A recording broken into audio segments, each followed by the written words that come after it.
Hello everyone, welcome and welcome back to my YouTube channel commerce with Gungun. तो आज हम इस वीडियो में ये देखने वाले हैं कि how to start class 12th as a commerce student.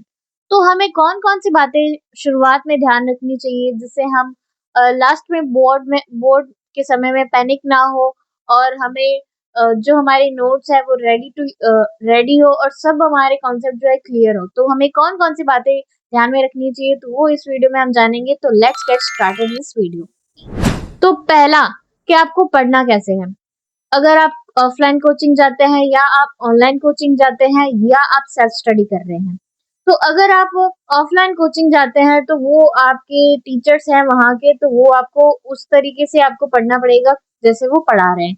और अगर आप ऑनलाइन कोचिंग ले रहे हैं, जैसे कि मैंने ऑनलाइन कोचिंग ली थी उत्कर्ष क्लासेस से, तो मैंने उत्कर्ष क्लासेस से ऑनलाइन कोचिंग लेके उससे जो क्लासेस है वो मैंने पढ़ी और साइड में मैंने सेल्फ स्टडी भी की थी।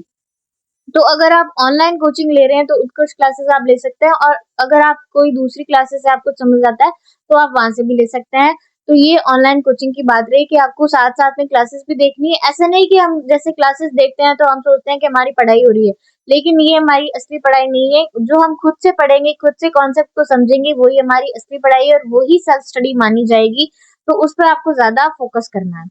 फिर हम बात करें कि जो सिर्फ बच्चे ना ऑनलाइन कोचिंग ले रहे हैं ना ऑफलाइन कोचिंग जा रहे हैं, सिर्फ सेल्फ स्टडी कर रहे हैं, तो वो भी बहुत अच्छा स्कोर कर सकते हैं, क्योंकि ज्यादा सेल्फ स्टडी मैटर करेगी कि आप कितना पढ़ रहे हैं, आप कितना अपने एफर्ट्स डाल रहे हैं, तो वो ज्यादा मैटर करेगा। उसमें आपको सारे कॉन्सेप्ट समझने हैं। आप स्कूल जाते हैं तो स्कूल से आप टीचर से अपने डाउट पूछ सकते हैं, कॉन्सेप्ट क्लियर कर सकते हैं।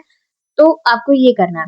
फिर हम बात करें एनसीईआरटी बुक्स की, तो एनसीईआरटी बुक्स को आपको सबसे ऊपर रखना है। एनसीईआरटी बुक्स हमारी भगवान है, ऐसे मान लो आप। तो एनसीईआरटी बुक्स जो अकाउंट्स है, बिजनेस है, इको, तीनों की आपको उसका एनसीईआरटी बुक्स का कोना कोना पढ़ना है आपको। क्योंकि जो एबीसी बोर्ड की मैं बात करूं तो उसके अंदर एनसीईआरटी बुक से ही क्वेश्चन बनते हैं, चाहे वो एमसीक्यू हो, चाहे वो फिलअप हो, चाहे वो लॉन्ग आंसर टाइप हो या शॉर्ट आंसर टाइप क्वेश्चन हो, तो वो सारे उसी में से बनते हैं।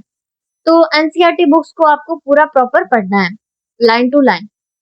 फिर नेक्स्ट मैं बात करूं प्रैक्टिस की, तो प्रैक्टिस में तीनों सब्जेक्ट को साथ लेके चलूंगी। पहले हम बात कर लेते हैं अकाउंट्स का।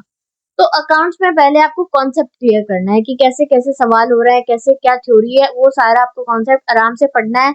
अभी आपके पास टाइम है कॉन्सेप्ट बिल्ड करने का, तो आपको कॉन्सेप्ट प्रॉपर ध्यान में रखना है। फिर हम बात करेंगे प्रैक्टिस करनी है।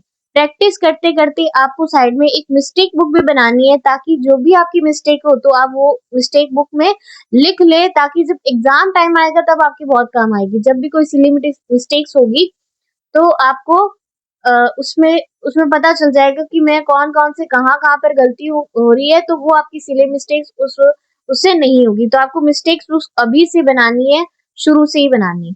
फिर मैं बात करूँ बिजनेस स्टडीज की, तो बिजनेस स्टडीज में एनसीईआरटी मोस्ट इंपॉर्टेंट है। एनसीईआरटी आपको पूरी पढ़नी है, लाइन टू लाइन पढ़नी है, और उसकी जो अंदर की जो डिटेलिंग होती है वो आपको नहीं पढ़नी। जो एनसीईआरटी बुक्स की हेडिंग्स है वो आपको पढ़नी है। और बिजनेस स्टडीज के अंदर आप नोट्स बनाइए।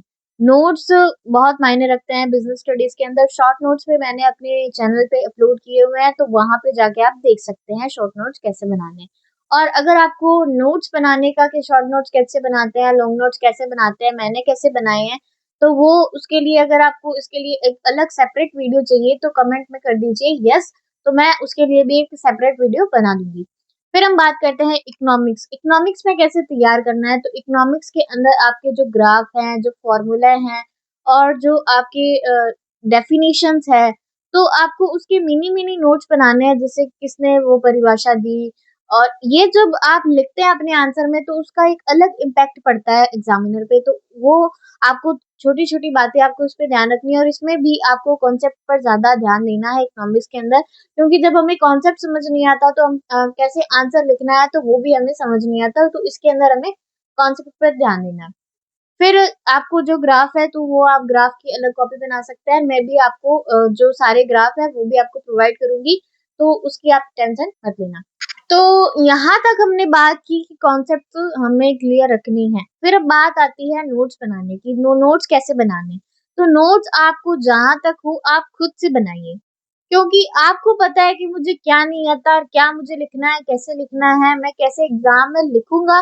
तो वो आपको आपको अपने आप से हिसाब से अपने लिखना है। एनसीईआरटी बुक से मुझे ये लिखना है या मुझे कोई टीचर्स ने ये जो बताया है मुझे ये अपने नोट्स में ऐड करना है, तो इस हिसाब से आप अपने खुद से नोट्स बनाने हैं। मैंने भी अपने नोट्स खुद से बनाए हैं, सारे नोट्स, चाहे वो लॉन्ग नोट्स हो चाहे वो शॉर्ट नोट्स हो, तो नोट्स आपको खुद से बनाने हैं। फिर मैं बात करती हूँ रिविजन की।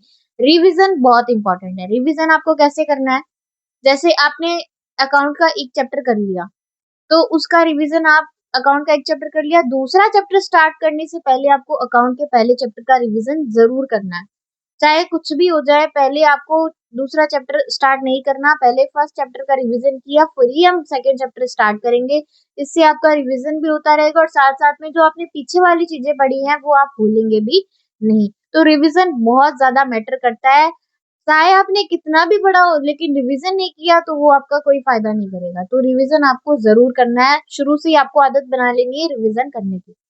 रूटीन क्या होना चाहिए? तो रूटीन आपको खुद बनाना है कि क्योंकि आपको पता है कि मेरे लाइफ में क्या-क्या चीजें हैं, मैं इस टाइम पर क्या करता हूँ, उस टाइम पर क्या करता हूँ। तो रूटीन आप चाहे यूट्यूब पर कितने ही देख लीजिए, क्योंकि आपका टाइम अलग है। आप किस टाइम पर खाना खाते हैं, किस टाइम पर क्या काम करते हैं, हमें क्या पता। लेकिन आपको आपको अपना रूटीन खुद से बनाना है कि मुझे इस टाइम पर पढ़ना है तो पढ़ना है, इस टाइम पर मुझे ब्रेक लेना है, इस टाइम पर मुझे खेलना है, इस टाइम पर मुझे जो पसंद है वो मुझे करना है। ऐसा नहीं कि पूरे दिन हम पढ़ते ही रहे।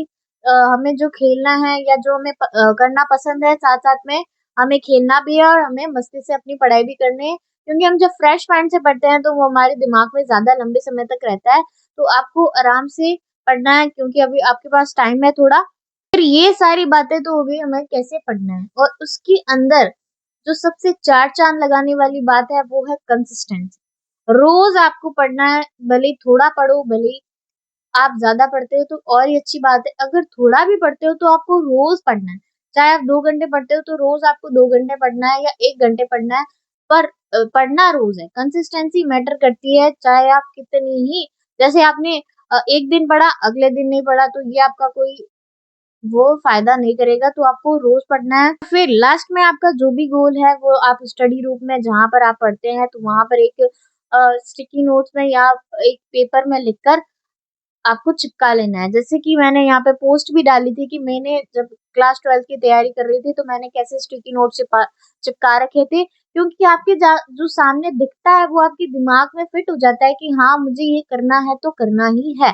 तो आपको ज़रूर अपने स्टडी रूम में स्टिकी नोट्स पे चिपका के रखना है कि मुझे 95 स्कोर प्लस करना है या मुझे 100% स्कोर करना है। फिर लास्ट में मैं आपको यही कहना चाहूँगी कि मस्ती से पढ़ो, आराम से पढ़ो, कॉन्सेप्ट को समझ कर पढ़ो और साथ-साथ में खेलो भी और मज़े करते रहो और आराम से मस्त मज़े से पढ़ते रहो। नंबर तो अच्छे ही आएँगे। तो बस बात इतनी है कि कंसिस्टेंसी रखनी है, कॉन्सेप्ट को समझना है और नोट्स बनाने हैं और बस मस्ती से पढ़ते रहना है। तो मिलते हैं किसी अगले पार्ट में। और अगर आपको किसी अलग टॉपिक पर या कोई आपकी क्वेरी है कि मुझे इस टॉपिक पर वीडियो चाहिए तो उसके लिए भी आप कमेंट में ज़रूर लिखिएगा कि मुझे इस पे वीडियो चाहिए, तो मैं उसके ऊपर बनाने की ज़रूर कोशिश करूँगी। तो मिलते हैं अगले किसी वीडियो में, तब तक के लिए धन्यवाद।